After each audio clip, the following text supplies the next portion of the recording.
Hello, excuse me. I'm Dr. John Kruse, and I'm the author of Recognizing Adult ADHD, What Donald Trump Can Teach Us About Attention Deficit Hyperactivity Disorder. And today I'm going to be talking about using the concept of executive functions and executive function disorder to teach us about ADHD, and particularly to highlight similarities and where it actually provides a better understanding than the current DSM-5 standard definition and diagnostic criteria for ADHD. So format is the same as previous sessions. I'll be talking about 20 minutes. It's fine to post questions while I'm talking. I'll stick around for up to 20 minutes at the end if you have questions, but if there aren't any immediately available, I'll only stick around for a minute or two. And next week's topic is going to be an expansion of this discussion of executive functions as a descriptor of what is really ADHD is all about, and specifically focusing on how Donald Trump's executive function disorders have shaped the COVID crisis in this country. So to review a second, I talked 2 weeks ago that the DSM-5, that's our current diagnostic manual in psychiatry and all the rest of mental health for diagnosing all mental health conditions, defines ADHD in terms of nine inattentive symptoms and 9 hyperactive or impulsive symptoms. And for an adult, you only need 5 inattentive symptoms to have inattentive ADHD. You only need 5 impulsive hyperactive symptoms to have hyperactive ADHD. Kids actually need 6.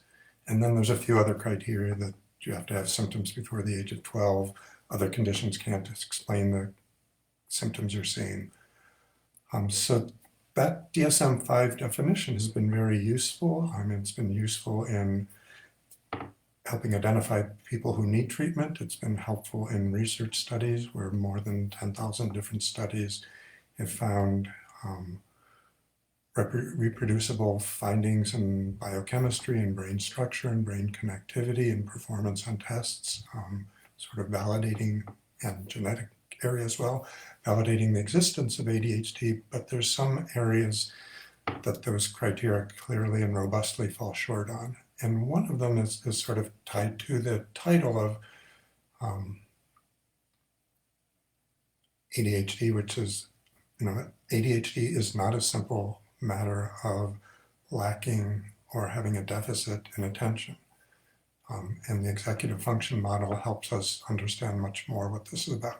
So jumping back or sideways another step, there's no clear, consistent definition as to what the executive functions of the brain are, but as an overview or my simplification or attempt to synthesize, the executive functions of the brains are this part of the brain, the systems, the networks that organize, control, structure the flow of information coming into the brain and the flow of outward how the brain controls thought, speech, actions, behavior.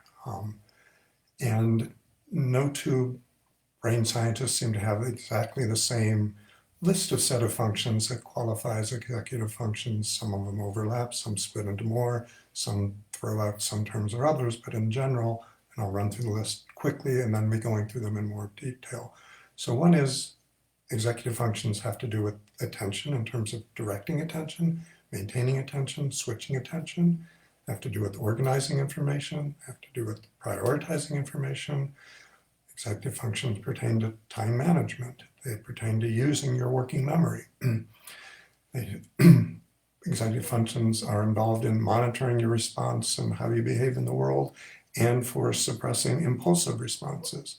They're involved in long-term planning, and executive functions are, in most people's definitions, an intimate part of regulating or what's responsible for regulating your emotions.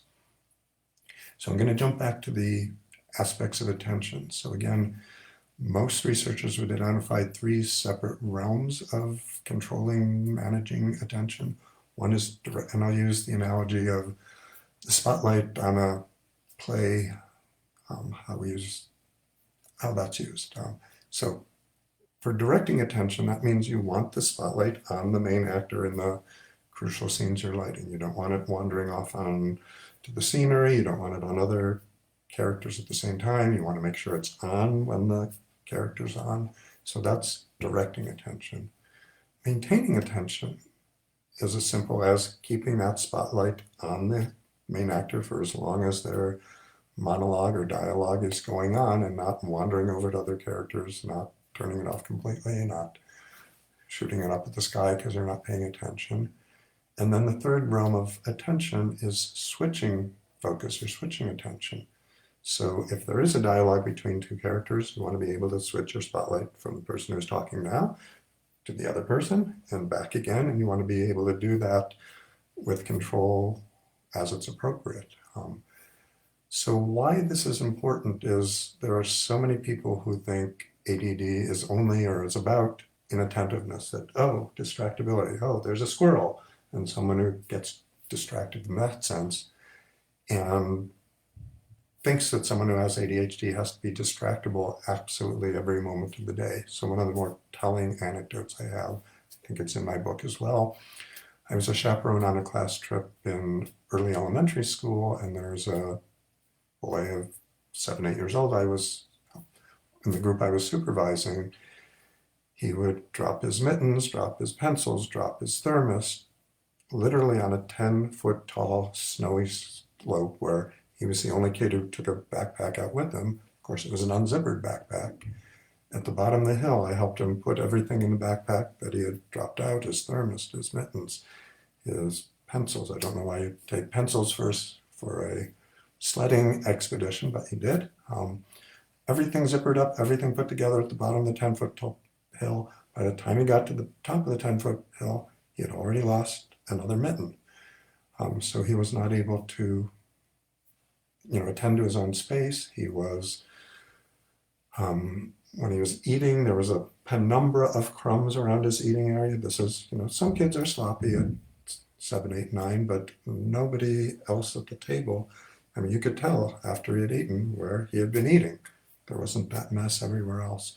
Anyway, at the end of the week, I had been with this kid, the teacher who had been teaching for 20 years, a smart woman, a wise woman, said, there's something wrong with this kid, isn't there?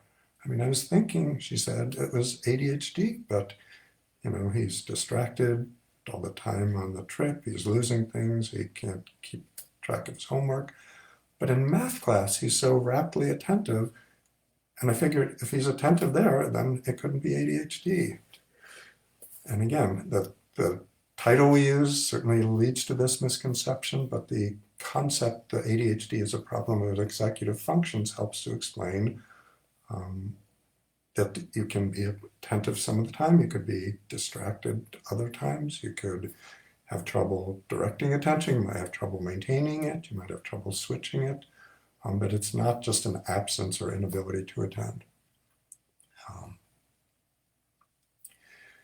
So organizing information is also, people with ADHD may know and understand many facts about the task that they're doing, but trying to get them to sequence it, put it in order, do things logically is a huge barrier for them.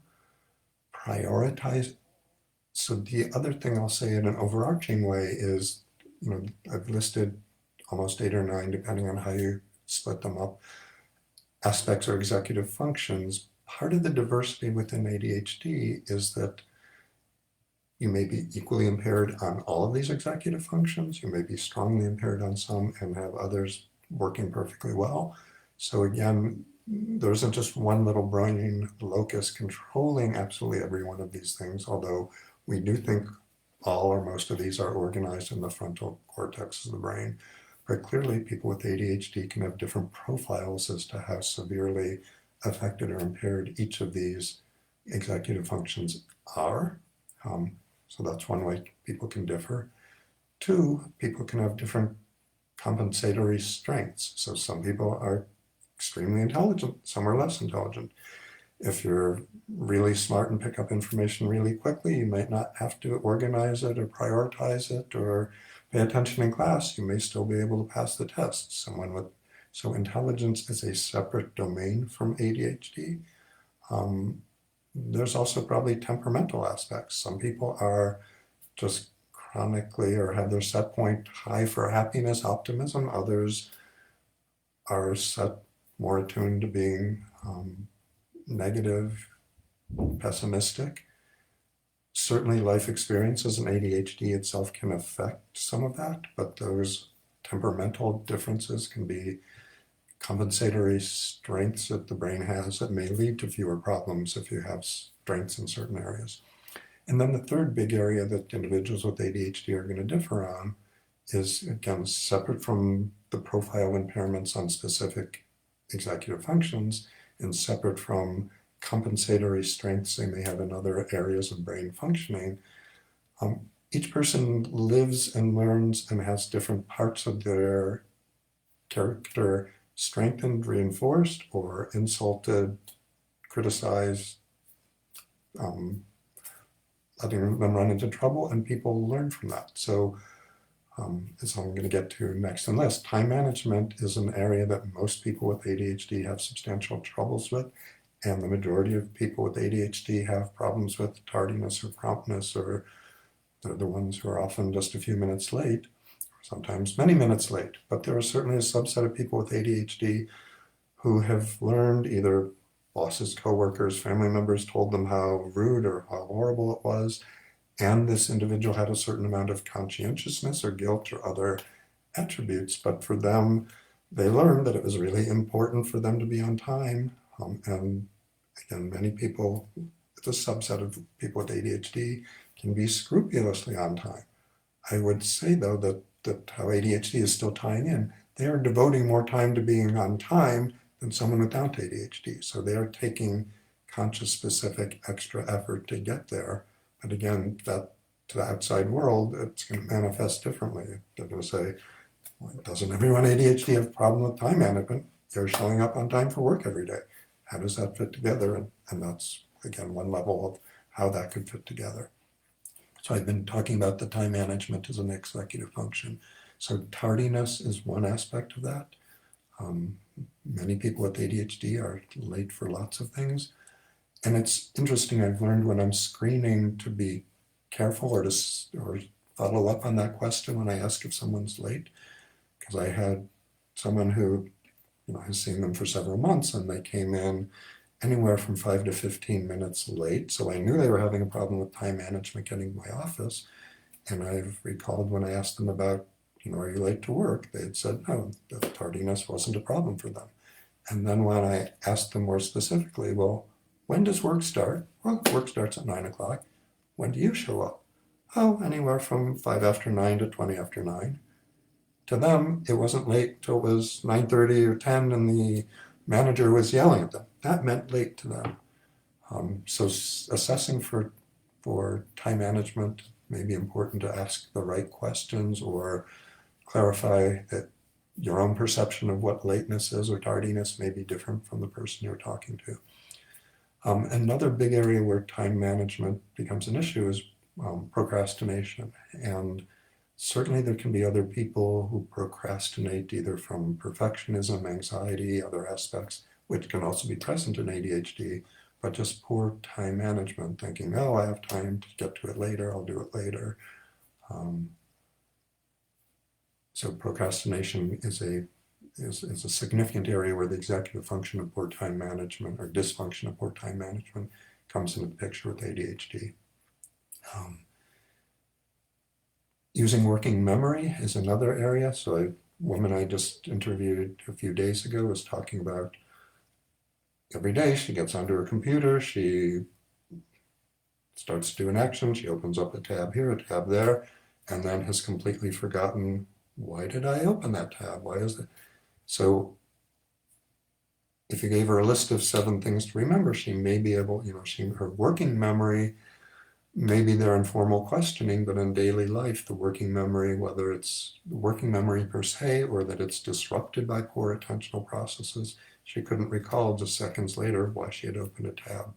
The real world version of that is, all of us occasionally walk into a room and forget what task we were about to do or why we came in the room or why we have scissors in one hand and our teacup in the other. But these are problems that are extremely common in people with ADHD. So another area of executive functioning is monitoring your own responses, and you're monitoring your own self. So one of my sort of diagnostic markers for ADHD, if someone starts mentioning that it's 4 or 5 o'clock and they just realized at that moment that they hadn't eaten lunch all day, that to me is a strong indicator that I should be asking for other ADHD symptoms. I mean, there's certainly people in the workplace who consciously forego, I have too much work to do, I will consciously not eat lunch. There are people who are dieting or controlling or eating in other ways who don't eat lunch, but those are doing in a planned, conscious, organized way ahead of time. And it's people who say, that I hadn't even been aware. I was so enwrapped in the situation I was engaged in. That's showing two actually different executive function problems. One is failure to monitor themselves for signs of hunger. And two, getting back to problems with attention, the DSM-5 criteria don't anywhere explicitly include anything related to hyper-focusing or getting so absorbed in what you're doing that you become oblivious to what's around you. That's clearly a problem in inability to switch out of your attention state to sort of monitor yourself, or it's a problem of overly strongly maintaining intention on something when it may be helpful to have at least some awareness of what's around you. I mean, other areas that hyperfocus can come up is someone who's so absorbed in reading their book that they miss their bus stop by 7 or 8 stops because they just lost awareness of their environment. So I was getting back to monitoring yourself.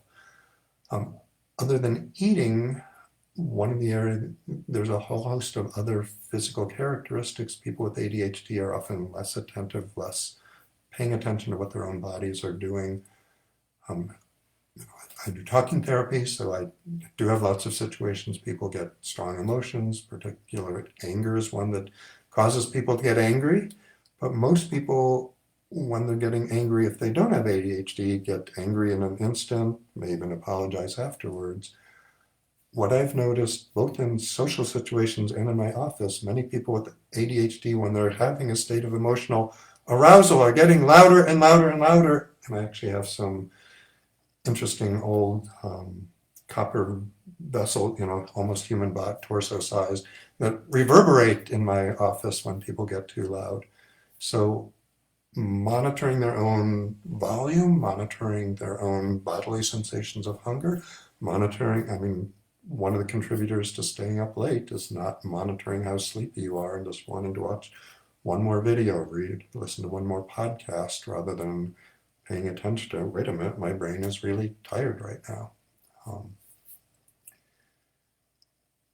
So tied to or following from being unable to monitor yourself, people with ADHD, many of them have trouble suppressing their impulses. So with Donald Trump, who I will continue to use as an ongoing example, he is infamous for blurting out or tweeting out all sorts of commentary that a more thoughtful, a more restrained politician would not be blurting out. This has actually led to some of his popularity. I mean, his followers believe, he calls it like he sees it. He's authentic. He's not censoring himself. He's not PC. But clearly he's said things that have gotten himself in trouble. I mean, actually acknowledging virtually treasonous instances when talking about his interactions with Ukraine and, encouraging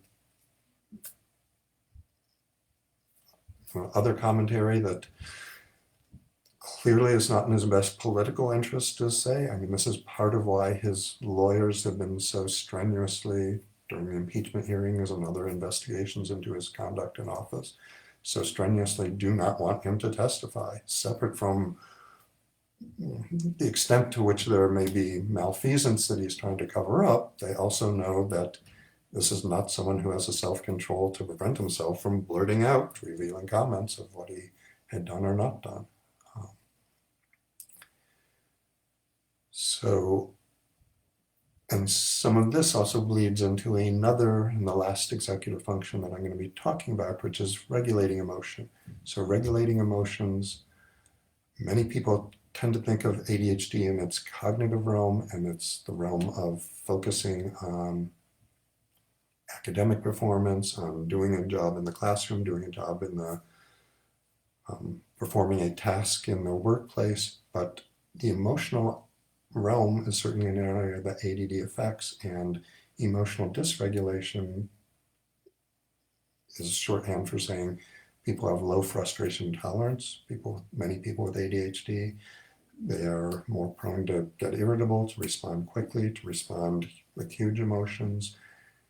And I would say they're also prone to, yes, they can stay in that strong emotional state, but if another distracting emotional state comes up, they may more readily switch to that new state than someone else. So that's close to my 20 minutes right now. I'll say a few things sort of rushing through it. So understanding ADHD as an executive function disorder helps explain why people with ADHD are persistently inconsistent. It helps explain why people see the forest and not the trees, or why some of them are all surface, no depth. They're jack of all trades, master of none. And one of the most salient summarizations is that brains with ADHD are interest-driven rather than importance-driven. They follow what they like to do rather than what they may cognitively and consciously know is more important for them to be doing. So some of those I describe more in my book. Some of them I'll be talking about more next week when I'm talking about Mr. Trump's response to the coronavirus and how, I would say overall, the problem there is, and there may well be other and additional factors, but fundamentally, even though he can see and understand that the coronavirus is important, and for him the most importance may be the economic fallout as a response to the importance, but clearly he's smart enough to know that if you control the number of cases, then you reduce the economic fallout from it. But fundamentally, it's something that's not interesting to him. So he has, multiple advisors said, he's just moved on. He's not paying attention because it's not interesting to him. And yes, separate from his action in it, I would say we as a country should be questioning why we thought it was a good idea to choose someone who doesn't think that tasks like this are interesting, or that, but I will go on to that more in the next week. So again, I'm not seeing any questions right now. I will pause for another second while I, again, promote. The book's available on Amazon, it's available at Barnes & Noble, it's available at Smashworks and many independent booksellers. It can be, if your local library doesn't have it now, they can stock it. There are audio versions and Kindle and other e-versions of it available. And as a few readers have said, it's the most insightful thing that they have read regarding Donald Trump's mental health. So that's all for now. I will be back next Friday at 11 and have a safe and sane week. Bye for now.